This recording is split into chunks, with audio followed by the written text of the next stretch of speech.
Avant de débuter cette vidéo, nous allons revoir les révolutions qui sont survenues dans le domaine du génie industriel. Commençons par les tout débuts du génie industriel, il y a plus d'une centaine d'années, le fameux Taylorisme.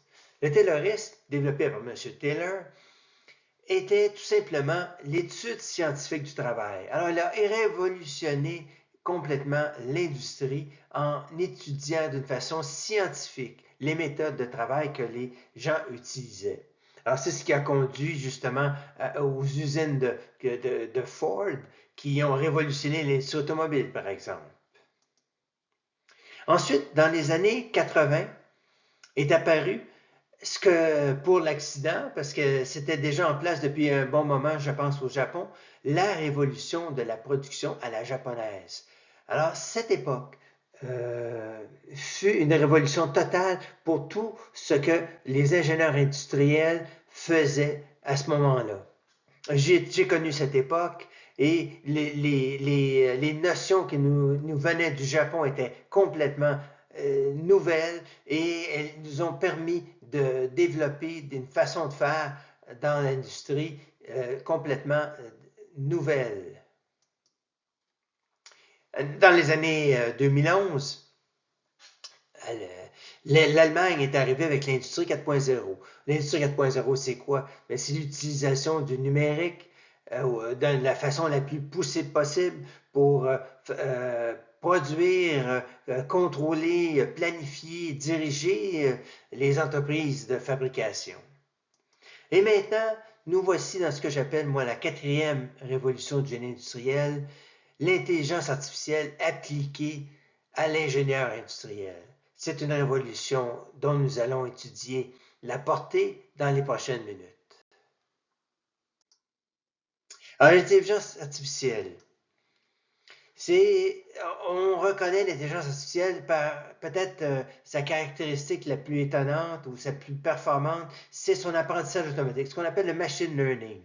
Le machine learning permet à l'intelligence artificielle d'apprendre continuellement, de s'améliorer sans cesse, d'apprendre de ses erreurs même et d'améliorer continuellement ses résultats. Ça permet une optimisation des processus, ça facilite beaucoup la prise de décision. Ça peut aussi, dans le cas de la maintenance prédictive, c'est un outil incroyable. On atteint des sommets en prévision des pannes. En maintenance, le coût de la maintenance baisse d'une façon énorme. Et finalement, en gestion des opérations, l'intelligence artificielle, elle est géniale, elle aide partout, même pour améliorer la qualité des produits, elle est essentielle même de plus en plus. Alors, l'apprentissage automatique, le machine learning, qu'est-ce qu'on veut dire par l'apprentissage automatique? Alors, l'apprentissage automatique, c'est une analyse approfondie des données faite par l'intelligence artificielle. Cette analyse, elle permet d'optimiser les processus, d'améliorer d'une façon significative l'efficacité des opérations. Ça permet d'identifier aussi les tendances. On voit qu'est-ce qui s'en vient. C'est justement, ça permet, par exemple, la maintenance prédictive. Ça améliore énormément la maintenance prédictive. Il y a cependant plusieurs problèmes avec l'apprentissage automatique.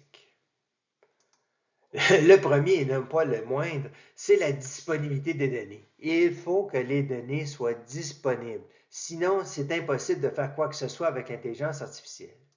Deuxième chose, si les données sont disponibles, il faut qu'elles soient de qualité. Alors, qui peut garantir la qualité des données? C'est seulement les gens qui connaissent absolument bien les processus qui sont analysés et qui sont étudiés par l'intelligence artificielle. Alors, ça prend toujours des connaissances humaines pour s'assurer que la qualité des données est toujours au rendez-vous. Évidemment, la qualité des capteurs. Comment on peut avoir une qualité de données si les capteurs ne sont pas de qualité? Aussi, il y a un souci avec l'intelligence artificielle, c'est toujours la même chose avec l'informatique. On s'inquiète de la confidentialité des données et de la sécurité de ces données, surtout dans un milieu compétitif comme le milieu industriel. Permettez-moi d'ajouter un mot sur la maintenance prédictive. Grâce à l'intelligence artificielle, la maintenance prédictive, qui est, si on veut, le contraire de la maintenance réactive, hein, réagir lors d'une panne, alors que là, on va tenter de les prévoir. Avec l'intelligence artificielle, il est dorénavant possible de faire de la maintenance prédictive à un niveau jamais égalé auparavant. Nous voici donc à la capacité à prédire des pannes que l'intelligence artificielle permet. Comme je mentionnais il y a quelques instants, la maintenance prédictive, elle est l'apanage de l'intelligence artificielle.